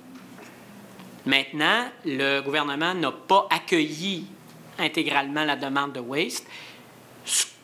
La lecture que nous en faisons, et on aura l'occasion de rediscuter avec le ministre là-dessus, la lecture que nous en faisons, c'est que, et c'est toujours le critère avant de fermer un centre, un site d'enfouissement, c'est que le gouvernement doit s'assurer. Je ne vous dis pas que je vous explique, là. Je ne vous dis pas je suis d'accord, je ne suis pas d'accord, je vous explique. Notre lecture, c'est que le gouvernement a jugé que les MRC qui avaient des ententes avec Waste Management ou les contrats de Waste Management, ils avaient besoin d'une année de plus pour régler ça et que par la suite, ce serait terminé. C'est la lecture qu'on fait. Ceci dit, ce n'est pas écrit comme ça dans le décret. On aurait voulu que ce soit aussi clair que ça. Cependant, vous comprendrez que moi, je vous invite à adresser vos questions à vos députés provinciaux qui ont pris cette décision-là, qui sont au courant de ça. Ce n'est pas une décision de votre conseil municipal. Votre conseil municipal a fait valoir les démarches qui avaient été faites. Maintenant, il faut comprendre que Waste aurait pu, si le gouvernement avait refusé cette demande-là, dire que pour la dernière année laquelle il avait une autorisation, il aurait pu faire venir les camions de partout, puis moins enfouir ailleurs, puis remplir ce trou-là aux mêmes quantités. Il faut bien comprendre, Waste, et encore là, je ne dis pas que c'est le premier choix de la Ville. Ce que je dis, c'est que Waste n'obtient pas l'autorisation d'enfouir des quantités supplémentaires. Ce sont les mêmes quantités que celles qui avaient été autorisées en 2013, mais ils ont 1 an de plus pour y arriver. Pour la phase 2A. D'accord, merci. Mais, ça me convient. Maintenant, je vais juste rajouter, il n'y a pas de question, je vais informer. Très rapidement, parce que vous avez dépassé... On remercie la Ville de se placer à nos côtés à la Cour d'appel du Québec, bientôt, qui aura lieu le 27 août prochain. On arrive, là, à la Cour d'appel à 100 rue Notre-Dame-Est, édifice Ernest Cormier à Montréal. La Cour d'appel va statuer sur la validité de l'article 45 inscrite dans le décret de fusion des villes en 2004. Waste Management a amené mon groupe, le GOD, en cour d'appel pour demander à la Cour d'invalider l'article 45 pour ce qu'on peut en comprendre, pour prolonger indéfiniment l'enfouissement d'ordures étrangères à moins d'1 kilomètre de notre rivière sur le territoire de Drummondville. Je veux juste inviter les gens, s'il y en a que ça les intéresse, le 27 août à cette adresse. Donc, vous l'avez mentionné, on est à vos côtés. Oui, puis on vous en remercie. Vous avez abordé 4 sujets ce soir, 2 fleurs, 2 pots. Écoutez, on s'améliore. Ça va de mieux en mieux, 50-50. Ça reste neutre. Merci. C'est bon. Merci, Mme Yargeau. Bonne fin de soirée. M. Gaétan Dubois, s'il vous plaît.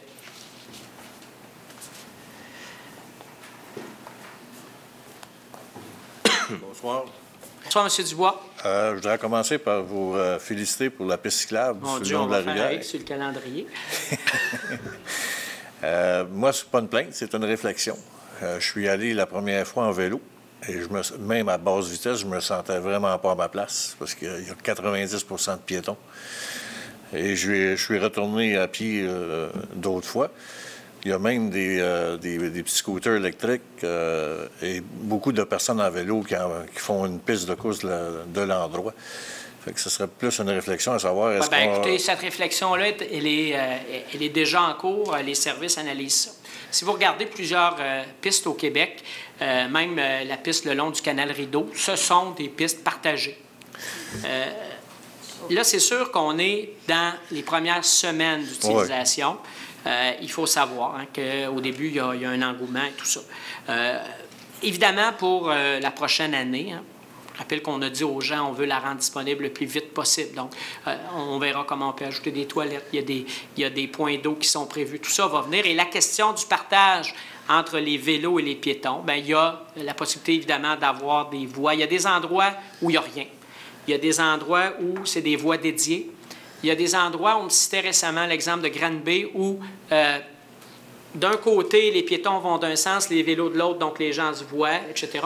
Donc, notre équipe regarde ça, est préoccupée pour trouver des solutions, mais on ne veut pas prendre de décision basée sur l'achalandage, de l'excitation des premières semaines. On va regarder aller les choses. On a confiance aux gens.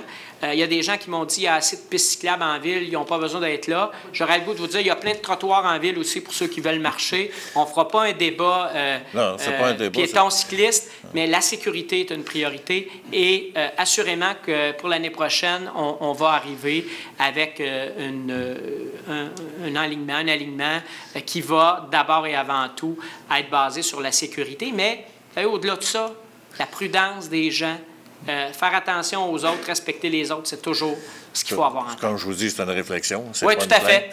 Non, mais on l'accueille, on l'accueille favorablement. Parce que la majorité de ceux qui font des accès de vitesse, c'est pas des jeunes. C'est des têtes blanches avec des vélos à 6000. C'est ça qui me surprend. C'est un manque de jugement.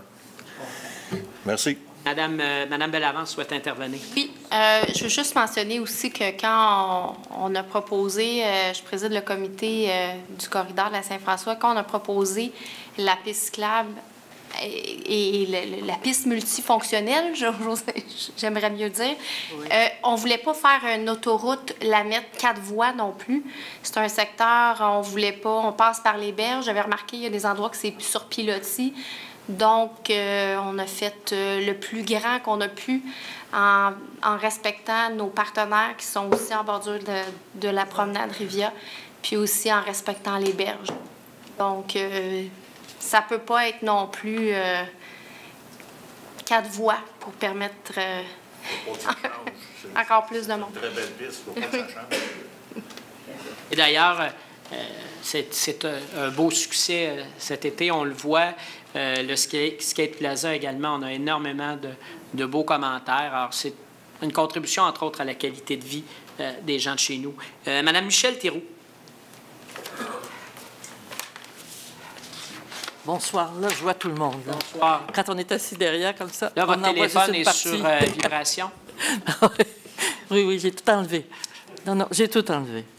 Écoutez, je vais inverser la suite que j'ai mise, si vous le permettez.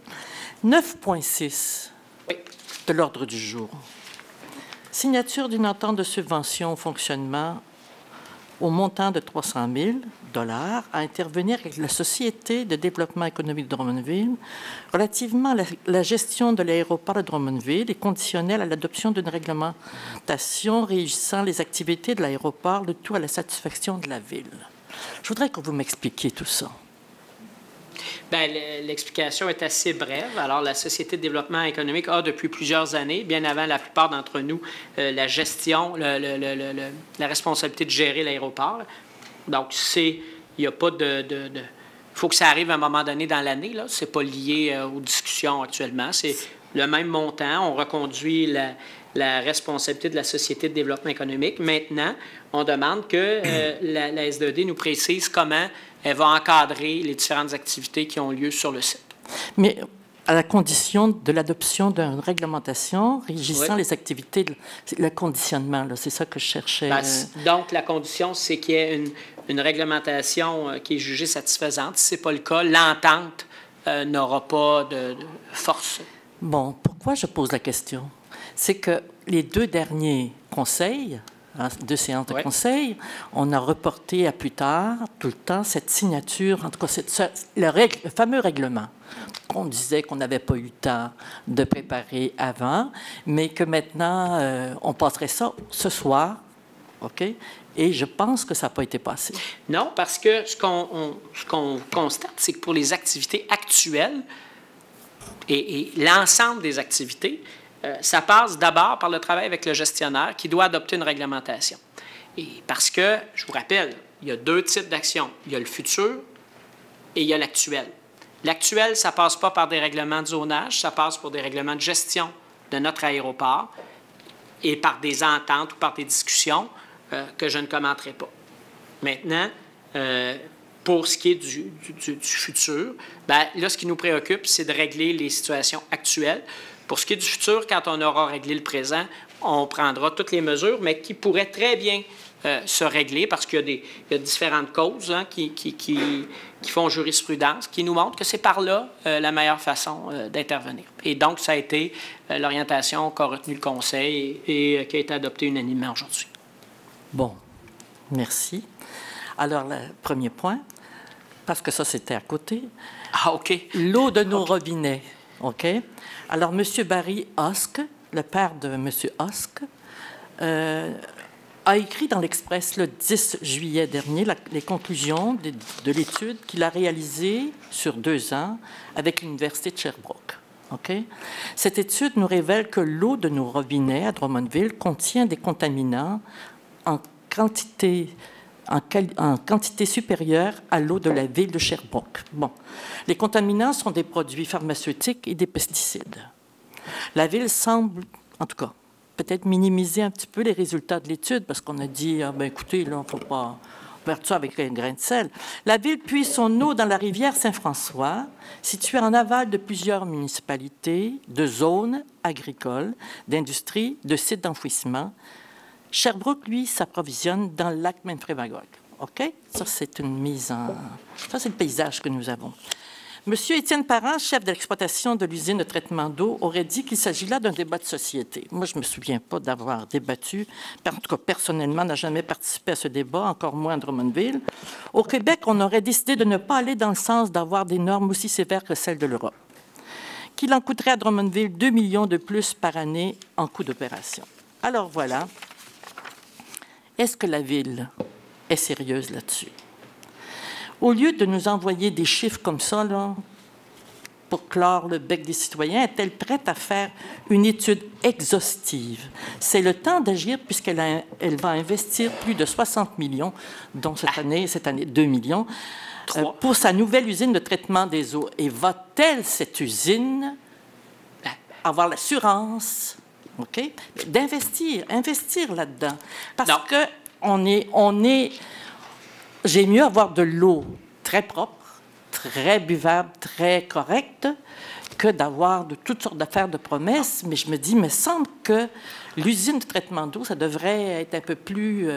on devrait aller plus loin. Bien, écoutez, d'une part, je veux rappeler que l'eau de la ville respecte toutes les normes. Oui, ce qu'on dit, c'est que si... Oui. Non, mais il faut être prudent. Les normes du D'ailleurs, la ville a discuté avec le département de santé publique, a regardé ces conclusions-là. Il y a un groupe, vous avez nommé une personne de ce groupe-là, mais il y a plusieurs personnes dans le groupe qui fait des études et ensuite qui offre ses services dans les différentes villes pour les aider à atteindre les normes, ou pas les normes, mais certains niveaux qu'eux proposent.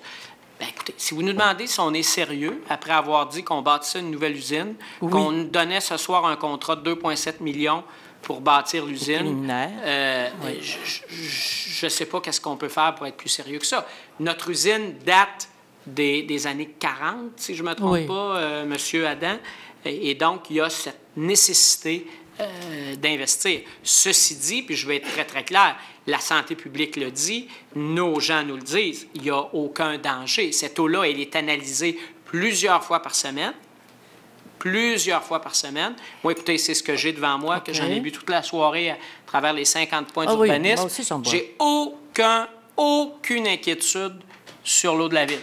OK? Je veux être bien, bien clair là-dessus et vous rappeler qu'on l'a dit, le projet prioritaire de la Ville, c'est l'usine de traitement d'eau. La Ville se réjouit d'ailleurs que le gouvernement du Québec ait récemment annoncé un nouveau programme, FIMO, pour le financement des usines, parce qu'un investissement de 70 millions, là, c'est 4 ans d'investissement à la Ville de Drummondville, là, quand on regarde les différents investissements qu'on fait. Là. Ça veut dire rien d'autre pendant 4 ans. Pas de rue, pas de nid de poule, rien pendant 4 ans. Donc, il faut comprendre que c'est un projet qu'on doit faire avec les autres paliers de gouvernement. Et on avance. Ce soir, on a avancé de façon... c'est l'avancement le plus important. Donc, je vous remercie de me donner l'occasion de le rappeler.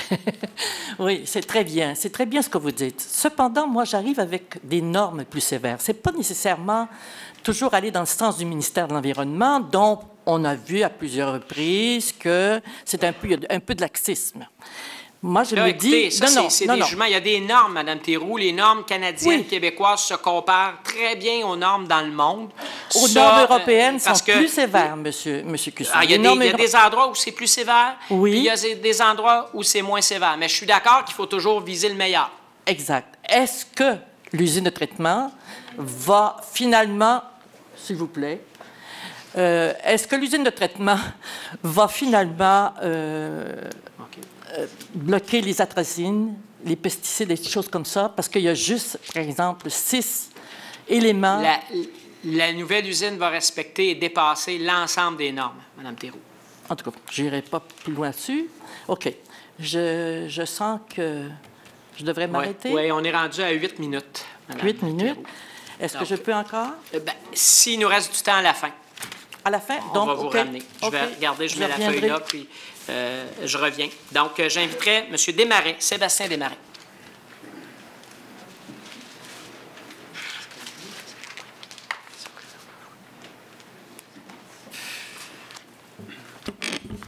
Bonjour, Monsieur le maire. Bonsoir. La dernière fois que je me suis adressé ici au Conseil, j'ai présenté une pétition de 520 noms qui était en faveur de garder l'école de pilotage de Drummondville. Aujourd'hui, comme vous le voyez, cette pétition est rendue à plus de 660 noms.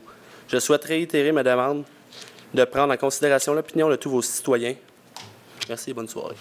C'est reçu. Merci. Merci. Après, M. René Bergeron, s'il vous plaît.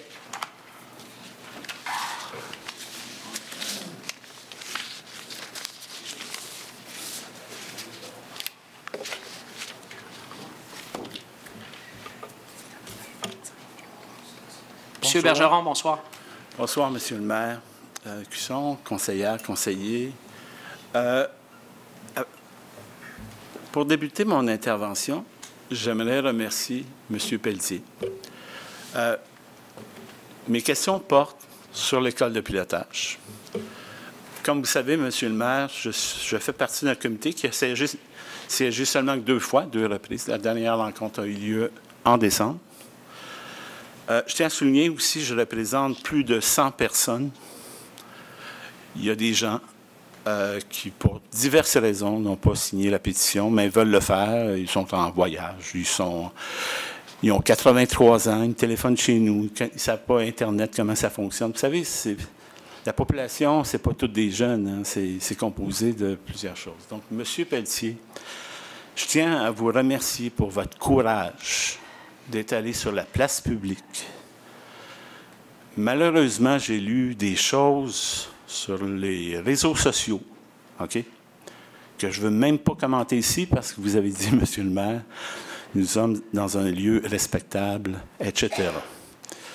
Je souhaiterais que ces gens-là s'excusent, mais on n'en est pas là. Écoutez, okay. Si vous permettez, on va arrêter le compteur, là, si vous voulez, là, mais là-dessus, je vais faire un commentaire. Oui, merci. M. Bergeron, vous savez, les commentaires exagérés, qu'ils soient dans un sens ou dans l'autre, nuisent à la cause, quelle que soit la cause. Là. Moi, j'en ai vu des choses là, depuis 2 mois. Là, j'en doute pas. De tous les genres. J'ai reçu des tonnes et des tonnes de messages et puis je les lis avec beaucoup d'intérêt. Mais vous savez, ultimement, ce qui nous intéresse, c'est de faire avancer notre communauté dans le respect de l'ensemble de la communauté. Dans un espoir de préserver la qualité de vie de l'ensemble. Oui. Ce n'est pas toujours possible de satisfaire tout le monde. Vous savez, les gens ici autour de la table là, aimeraient ça en avoir des solutions miracles à tous les problèmes. Moi, je ne connais pas d'élus municipaux à Drummondville ou ailleurs parce que j'en côtoie ailleurs. Et là-dessus, je vais citer un de mes collègues, le maire de Québec, qui dit ça aussi. Je n'en connais pas d'élus qui se réveillent le matin en se demandant comment ils pourraient écœurer le monde cette journée-là, en disant comment on pourrait aujourd'hui se faire détester. J'en connais pas non plus. Moi, il n'y en a pas. Il y a des gens ici, vous avez parlé de M. Pelletier, l'ensemble des élus qui sont préoccupés par les différents dossiers. Puis moi, j'invite les gens là-dedans là, à donner du temps au temps, à travailler ensemble, à identifier des solutions, à cesser les insinuations, à cesser la désinformation. Et ça, vous savez, j'en ai vu, puis je le répète, là, j'en ai vu de gens qui sont favorables à ce qu'il y ait une école de pilotage à Drummondville, puis j'en ai vu qui sont défavorables, des exagérations. Quand on me dit ou quand on écrit qu'il y a une volonté cachée ici d'amener des vols pour aller à des destinations soleil à Drummondville, je vous dis, ça nuit à la cause. C'est pas moi. C'est un manque de crédibilité qui nuit à la cause. Tout à fait. Quand on nous dit à l'inverse que sans école de pilotage à Drummondville, c'est 15 ans de stagnation au niveau du développement économique, je trouve que c'est manquer de respect, par exemple, aux gens de notre société de développement économique qui travaillent très fort pour développer l'économie locale. C'est manquer de respect envers nos investisseurs qui créent des dizaines et des centaines d'emplois chaque année. Alors qu'il faut arrêter là, d'aller aux extrêmes. Il faut rester les deux pieds sur terre, pas trop dans les airs. C'est du sujet. Mais je pense que là-dessus, on va continuer dans ce sens-là et on va trouver des solutions qui seront satisfaisantes pour tout le monde. Est-ce que c'est possible que... Et là, on repart le chronomètre. Continue. On part le compteur à zéro parce qu'on s'entend bien que vous avez parlé à plusieurs personnes là, dans vos interventions. Allons-y. Il y a 4 secteurs limitrophes qui sont particulièrement touchés par l'école de pilotage. On parle pas de... On n'a jamais, en ce qui me concerne, jamais parlé de fermer l'aéroport, jamais parlé d'autre chose. On en lit de toute nature sur les réseaux sociaux. Bon. Est-ce que c'est possible de baser les décisions sur la science et les faits? Est-ce que c'est possible? C'est toujours possible. Il faut considérer l'ensemble des facteurs. OK.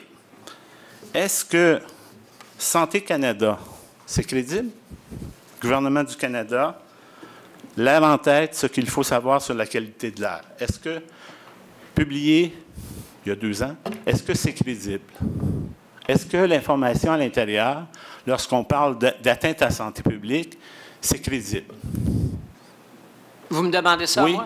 Bien, écoutez, je n'ai pas pris connaissance du document. Je vous l'ai déposé l'année passée, il y a 1 an, j'en ai parlé au conseil municipal. Écoutez, M. Bergeron, l'ensemble des documents que je reçois, là, si je me rappelais du détail de chacun, on m'aurait déjà empaillé là, pour s'assurer que... Hein? Donc, je ne peux pas me rappeler de chaque détail. Mais ceci dit, M. Bergeron, il faut faire très attention. Oui.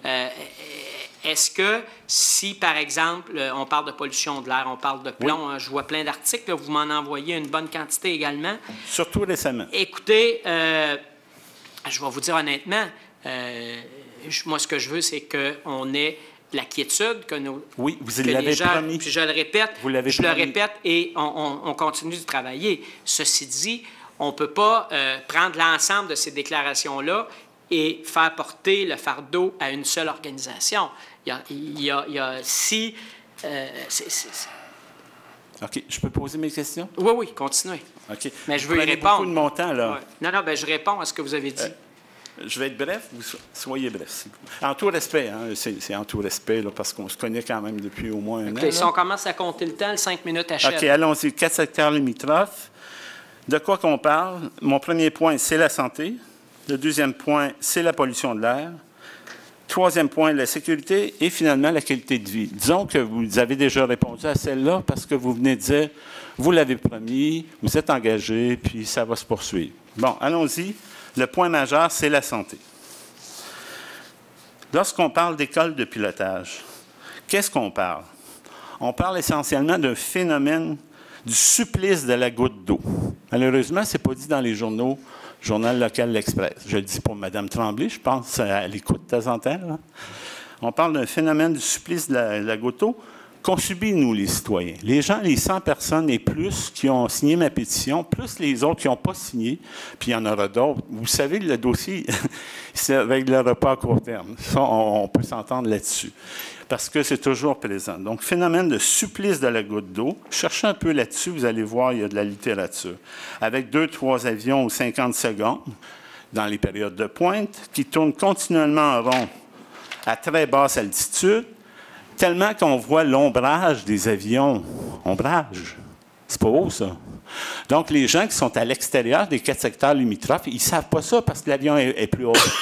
Comprenez? Bon, vous arrivez bientôt à votre 5 minutes. Peut-être passer à la question. Bien, je vais vite. Donc, reconnaissez-vous, M. Cusson, en vertu de la direction de la santé publique de la Montérégie qui en parle, étude que je vous ai remise, là en tête, que cette école de pilotage dont on parle occasionne des préjudices à la santé des citoyens. Vous, à titre de maire, évidemment, il y a des gens qui vous écoutent, une grand-mère de 84 ans, mes voisins, mes voisines, qui n'ont pas signé la pétition, mais ils vous écoutent à soir. Qu'est-ce que vous dites à ces personnes-là qui subissent du matin très tôt jusqu'à tard en soirée ces préjudices-là? On parle à court terme de dommages, tension artérielle à partir de 40 décibels, 55 décibels, moyen long terme, manque de sommeil, difficulté, le 5 minutes est déjà terminé, etc. puis la période de questions s'achève, puis il y a encore des questions, est-ce que c'est possible d'informer la population concernant la santé? Est-ce que c'est possible de vous adresser à la population et rassurer ces personnes-là? Bien, Est-ce que ma question est claire? Ce que je vais vous dire là-dessus, c'est que je respecte trop les citoyens pour intervenir sur des questions dans lesquelles je ne suis pas compétent. Et la santé, ce n'est pas une compétence municipale. Alors, il y a déjà... Non, mais écoutez, quand on devient maire, là, la science infuse ne nous tombe pas dessus. Ce que je peux vous dire, par contre, c'est qu'intervenir pour assurer la qualité de vie des gens, on a ce soir adopté une résolution qui fixe une date pour l'adoption d'une réglementation claire. J'ai dit qu'il y avait des discussions actuellement qui se tenaient et que je ne commenterai pas sur la place publique. C'est l'entente que nous avons prise avec les gens qui sont concernés par ces discussions-là. Et donc, quand des gens se donnent un engagement, si on veut arriver à une solution, il faut respecter ces engagements et c'est ce que je vais faire. Je vous répète ce soir que si je n'avais pas voulu, et si le Conseil, parce que tout fonctionne par résolution aussi, puis le seul qui ne vote pas, c'est moi. Donc, je ne peux pas le faire tout seul. Si je n'avais pas voulu redonner la qualité de vie aux gens, si je n'avais pas voulu trouver des solutions, je ne me serais pas mêlé du dossier comme je m'en suis mêlé. J'aurais passé un bien plus bel été. Moi aussi. Et vous aussi, j'allais l'ajouter. Et donc, je pense, et vous l'avez mentionné, M. Pelletier, Mme Lacoste est intervenue dans le dossier. D'autres interviennent aussi dans nos séances. Je pense qu'il n'y a personne ici qui doute de la volonté de la Ville de trouver des solutions en tout respect de toutes les parties impliquées, le plus rapidement possible. Je voulais passer mon message ce soir. Il a été entendu. Et je veux vous aussi, M. Cusson, à titre président de l'EMQ aussi, vous êtes conscient du réchauffement climatique, vous êtes conscient de la planète, qu'est-ce qui se passe, on s'en va vers quoi, on se pose des sérieuses questions. Il faut qu'on prenne des positions dans les municipalités. Et puis, le carburant, le kérosène, dégage. Malheureusement, c'est très polluant et toxique, notamment on retrouve du plomb. Dernière petite chose, je vous laisse. Vous m'avez promis un cadeau de Noël. Vous en souvenez en décembre? C'était pas pour le Noël du campeur. Non. J'aime mieux finir à la joke, OK? Vous ne m'avez pas dit quelle année. Je vous ai demandé, est-ce que c'est possible d'inviter la direction de la santé publique à Drummondville dans le dossier? Vous savez, ça fait plusieurs fois que je vous le demande, ça. Et c'est une médecin. On parle d'une médecin. La directrice de la santé publique de la région de Drummondville, elle a intervenu concernant l'herbe à poux. Il y a des choses plus importantes que ça. Est-ce que c'est possible de l'inviter? C'était ma dernière question. Je quitte après ça.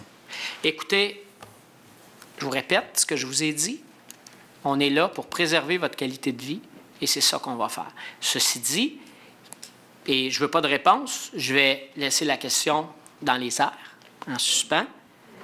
Oui, la santé publique peut parler du plomb, la santé publique peut parler des impacts sur la santé, mais est-ce que l'avion de Select Aviation est plus dommageable que l'avion de l'industriel qui est à côté? C'est ça, le respect de l'ensemble des utilisateurs, et on va trouver une solution.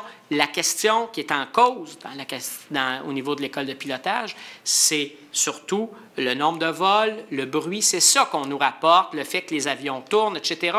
Il y a là une question. Parce que si on embarque sur la question du pétrole, du plomb, etc., ça veut dire que je vais devoir aussi interdire à l'ensemble des utilisateurs de le faire, parce que le pétrole utilisé par Select Aviation, il n'est pas plus pourri que le pétrole utilisé par n'importe qui est venu ici avec son auto ce soir. Je l'avais deviné, mais moi, ce qui m'importe, je vous le dis, vous le savez, c'est ma santé. Et c'est votre qualité de vie. Et la santé de centaines de personnes que je représente.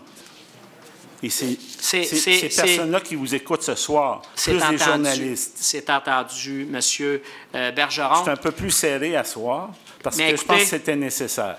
On vous remercie. On est rendu à 10 minutes. Là. On est patient, mais il y a d'autres personnes qui ont des questions. Et je vais inviter Mme Lessard. Vous êtes adressé à d'autres personnes en même temps. Oui, mais c'est pour ça que je ne l'ai pas compté. Merci. Mme Lessard. Et là, donc, je vais privilégier toutes les questions qui ont rapport à un autre sujet. Vous comprendrez pourquoi. Alors, Monsieur le maire, Mesdames, Messieurs, bonsoir. Bonsoir, Madame. Alors, je suis copropriétaire avec mon mari, la propriété située au 125 rue Atotte, et je suis ici ce soir avec quelques voisins pour vous parler de la culture de cannabis qui se fait sur le terrain adjacent au mien, adjacent au nôtre. Alors, je sais que vous êtes au courant de la situation. On a beaucoup interpellé la Ville. Je remercie d'ailleurs Mme Lacoste, la conseillère municipale, qui a été d'une grande écoute. Mais je veux quand même rappeler qu'il s'agit d'une culture d'environ 500 plants de cannabis dans la cour arrière de cette propriété, donc à quelques mètres de nos propriétés, et qui nécessite des activités qui s'apparentent à celles d'une petite entreprise.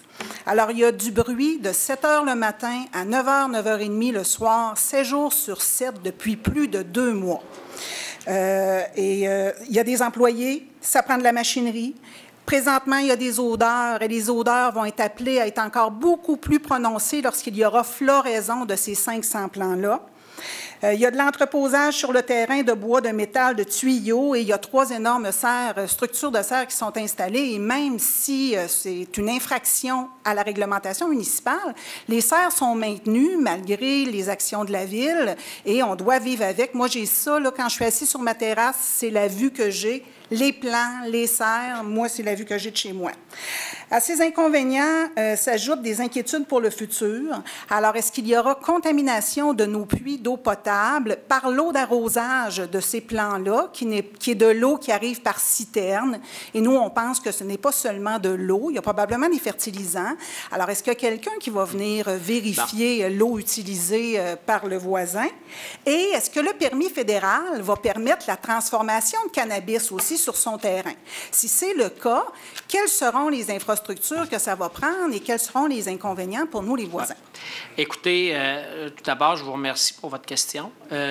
C'est un sujet qui nous préoccupe, les gens de mon équipe, les gens de l'administration de la Ville, Mme Lacoste aussi, ils m'en ont fait part. Je sais que Mme Lacoste est intervenue aussi auprès de différents décideurs.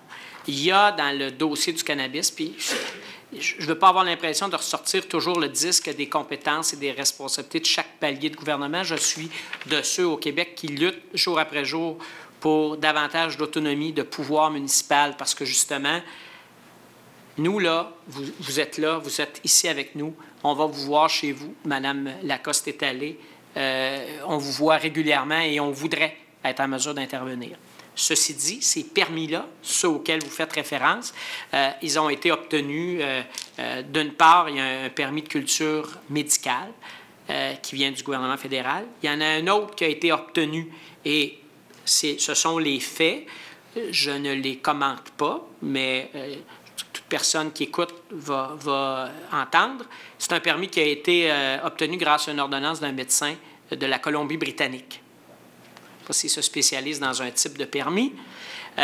Donc, ce que ça permet, c'est une consommation de 50 grammes par jour, un permis de cultiver 244 plants, du stockage, etc. Il y a un autre citoyen qui a obtenu, qui a désigné la même propriété. Donc là, il y a un problème, hein, parce que ça peut aller jusqu'à 4 permis. écoutez, on a sensibilisé les autres paliers de gouvernement, même au provincial. Je sais que Mme Lacoste a fait des démarches. On a référé Mme Lacoste à Ottawa. On a, je pense, sensibilisé le député fédéral qui doit vous rencontrer prochainement, si ce n'est pas fait. On me disait prochainement le 16 août dans les notes qu'on m'a données. Et il y a un point, et vous y avez fait référence, sur lequel on peut agir. Ça, c'est un peu... Dans l'éducation, je viens de ce domaine-là, c'est la même chose. Il y a une gradation, donc on ne peut pas du jour au lendemain arriver avec le boule puis dire voici, c'est terminé. Mais on a des pouvoirs qu'on va mettre en application.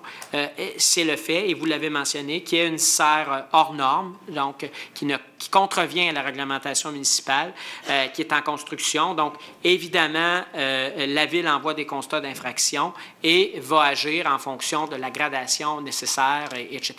Je ne sais pas si, M. Joron, vous souhaitez ajouter quelque chose là-dessus, mais on fait un suivi. Mon directeur de cabinet me fait un bilan également régulièrement de ce dossier-là. M. Joron. Bien, en fait, ce que je peux rajouter, c'est que ça fait déjà quelques mois, en fait, qu'on est au fait de cette problématique-là, en fait, en termes d'aménagement et de culture, en fait, de cannabis sur la propriété à laquelle vous faites référence. Il y a eu plusieurs visites de la part d'inspecteurs en bâtiment chez nous. Il y a eu une visite de la Sûreté du Québec. Il y a eu également une visite des gens du service de sécurité incendie. Donc, on est très au fait. Et comme le disait M. Cusson, il y a une gradation, en fait, au niveau des interventions qu'on peut mener. Je vous dirais qu'il y a déjà eu plusieurs étapes. On est rendu parmi les étapes les plus hautes, en fait, en termes d'intervention que l'on peut faire. On fait partie maintenant d'un processus judiciaire, en fait, qui doit suivre son cours et qui ne fait pas, en fait, que demain matin, on peut aller démanteler nous-mêmes les structures qui sont en place. Ça a été évoqué, j'apprends rien, en fait, que les serres qui sont en construction dépassent grandement les normes municipales. On a agi à ce niveau-là. Maintenant, il faut laisser le processus judiciaire suivre son cours, mais on est très, très au fait et on suit le dossier de très près. Parce que nous, on se disait, si la Ville est capable, par sa réglementation sur les serres, de baliser ou de limiter, est-ce qu'il n'y aurait pas lieu pour la Ville de revoir certaines réglementations dues à cette nouvelle réalité qu'on n'avait pas avant, ne serait-ce que de définir ce que sont des activités de jardinage en zone résidentielle? Ça a déjà été fait par la Ville, là, clairement. Je pense que M. Joron... on est en mesure, dans nos champs de compétences, d'intervenir là-dessus. C'est ce qu'on fait, mais sur les autorisations de cannabis médical, etc., c'est différent de nous. J'aime pas ça dire au-dessus, mais c'est différent de nous. On peut gérer la culture, on peut gérer les endroits où la culture peut être faite sur un terrain. On peut effectivement gérer la dimension des espaces où peut se faire la culture. 244 plans avec 2 permis, évidemment que ça ne rentre pas dans une serre de la grandeur que ce qu'on autorise au niveau municipal. Ça aura nécessairement des conséquences. Ce que nous, on demande à ce qu'il soit respecté sur le terrain. Mais, comme je vous le disais tantôt, il faut laisser le processus judiciaire suivre son cours, en fait, là. Et évidemment que quand on parle de culture, que ce soit la culture de légumes ou de cannabis, il y a un champ de compétences qu'on ne peut pas outrepasser au niveau municipal, malheureusement, là. Alors, je pense qu'il faut vraiment faire appel aux autres paliers. Parce qu'on se disait, nous sommes les premiers touchés par cette réalité-là à Drummondville, mais nous ne serons certainement pas les derniers. Assurément. Et il faudrait peut-être que la Ville voie être proactive puis tente de trouver des poignées, des moyens pour empêcher. Et s'il y a une réglementation qui ne lui permet pas de le faire, par exemple les serres, qu'il puisse, parce que ce n'est pas des activités de zone résidentielle. Là. On est d'accord. Non, mais écoutez, on intervient. Il y a déjà des constats d'infraction qui sont envoyés, je vous l'ai dit. Je pense que les gens sont très proactifs là-dedans, vont continuer de l'être. Et évidemment, après une certaine période d'application de la loi qui est en vigueur depuis un peu moins d'un an, il y aura des occasions de faire valoir les problématiques qui ont été rencontrées et de nous assurer que les réglementations des autres paliers de gouvernement soient aussi ajustées en conséquence. Merci beaucoup. Monsieur Massé ou Masse, s'il vous plaît.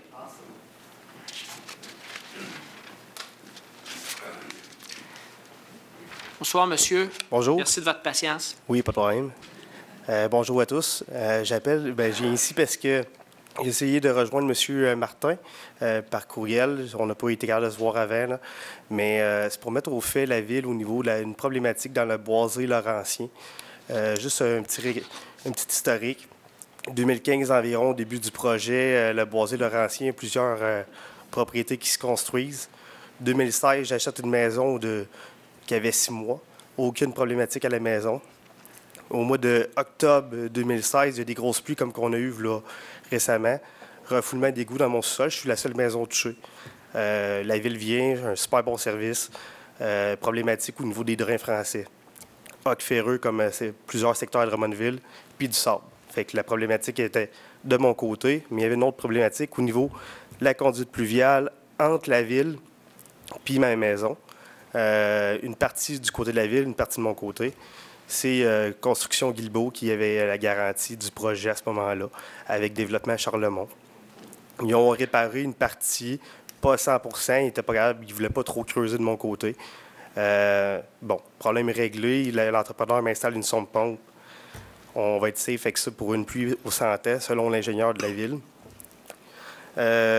Si au plus 100 ans, moi je suis mort depuis 300 ou 400 ans. Donc, elle n'est pas supposée fonctionner. Fait que, l'année d'après, cette année, dans le fond, quand il y a eu la pluie à Pâques, plusieurs places ont été inondées.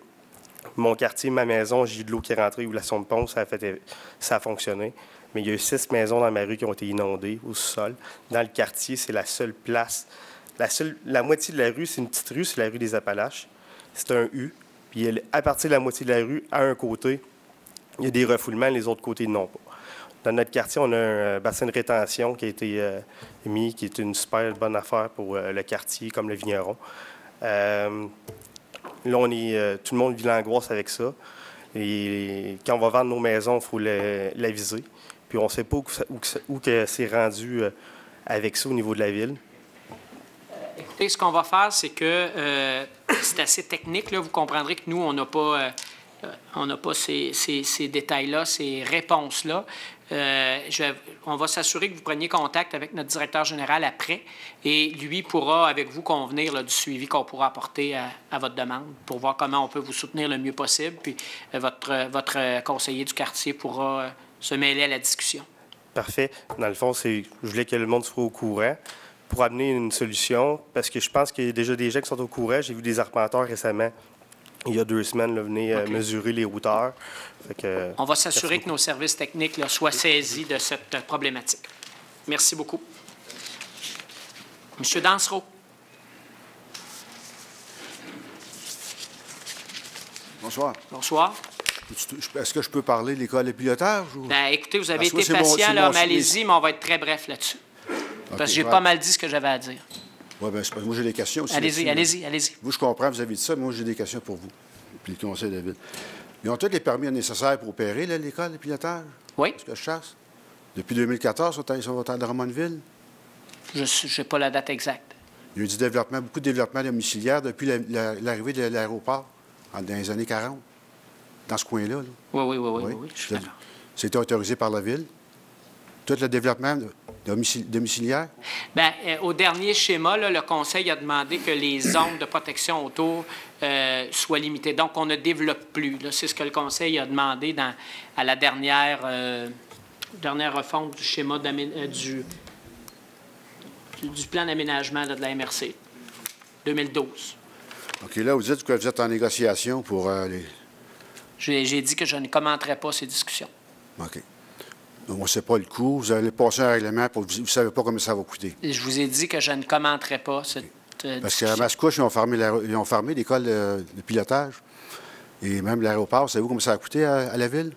Et moi, je suis maire de Drummondville. Oui, mais moi, je peux juste vous le dire que ça a coûté 1 600 000. Fait que est-ce que ça va être dans les taxes locales ou ça va être sur un règlement d'emprunt, ça? Écoutez, on n'est pas là, monsieur. Vous n'êtes pas là? OK. Je trouve que c'est quand même incohérent un petit peu comme décision. Votre question, M. Dansereau. Oui.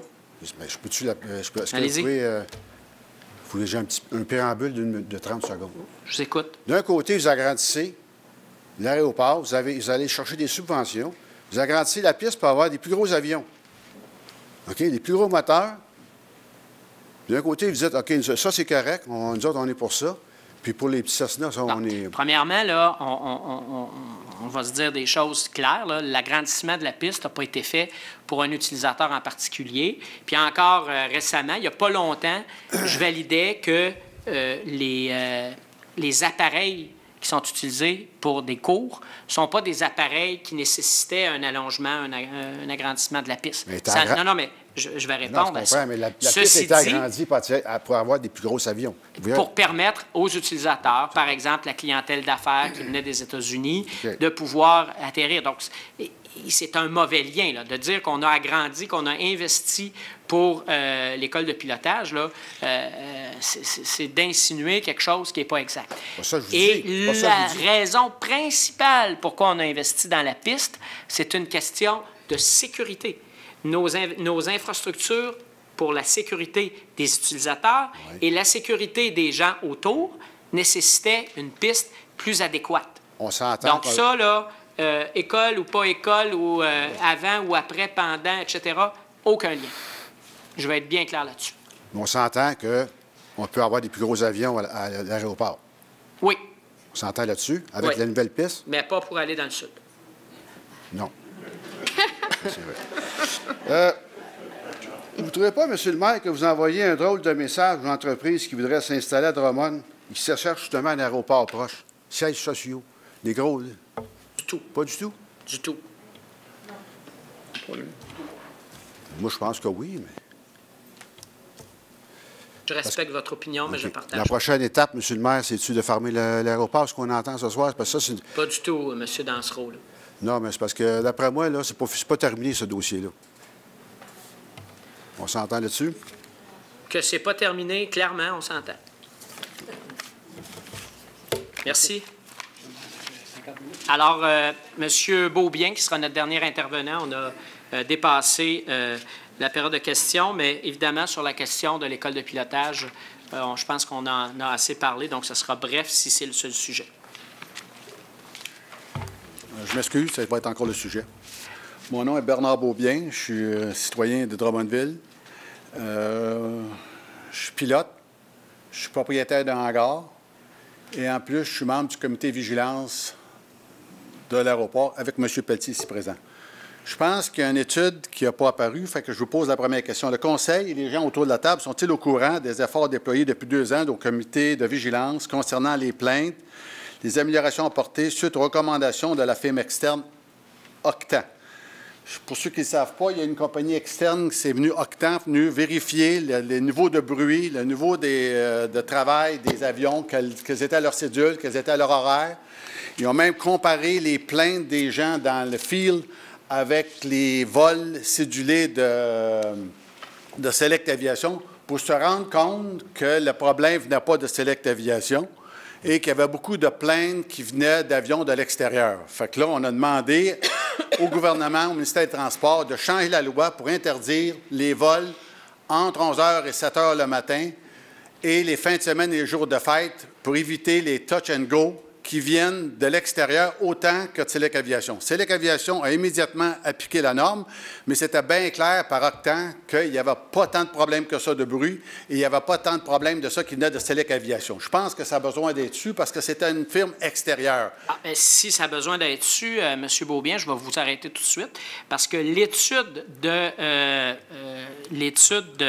d'Octan ne portait pas sur le bruit. Non. Hein, il n'y avait pas d'étude de bruit. Là, parce mais il y a eu une étude de bruit en 2017. Il n'y a pas eu d'étude de bruit. Là. Je vous arrête tout de suite.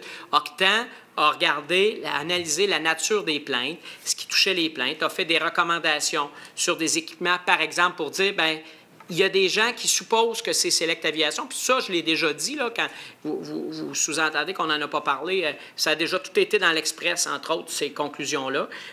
Ils ont dit, bien, on pourrait contrôler l'horaire.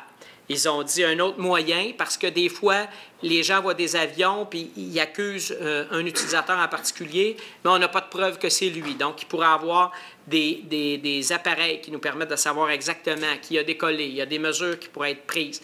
Il y a des demandes qui ont été faites au ministère des Transports. On espère avoir un suivi dans le même siècle que le siècle où on a déposé les demandes, mais ça n'arrive pas.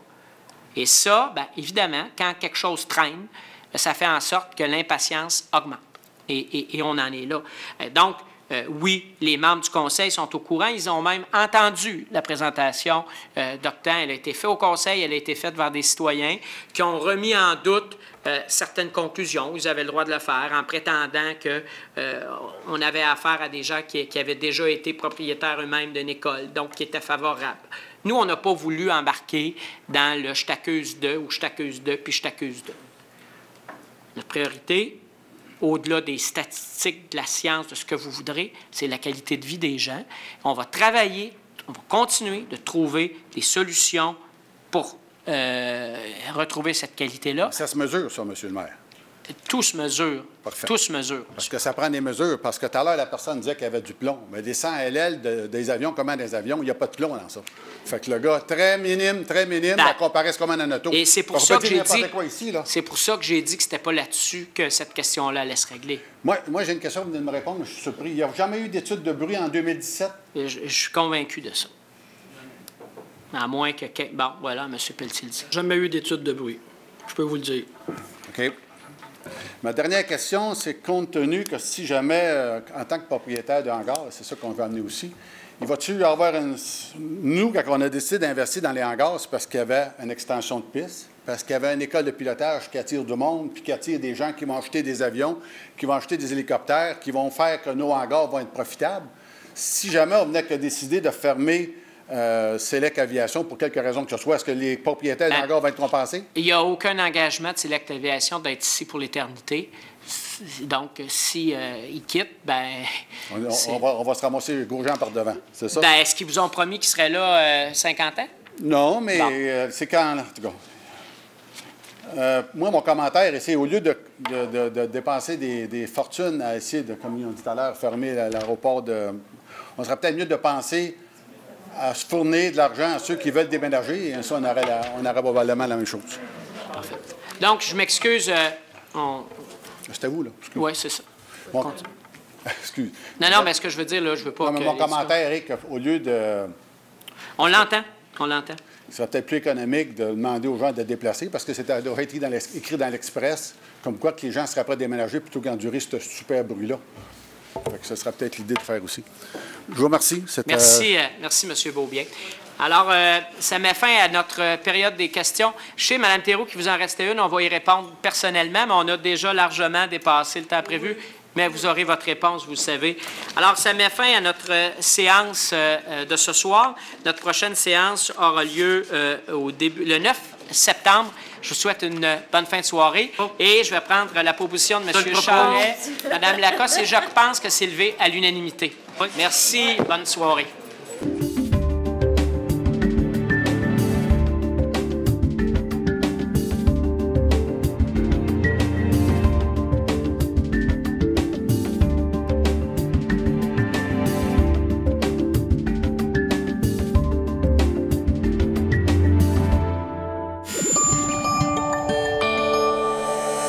Nous TV, fiers de faire rayonner notre communauté.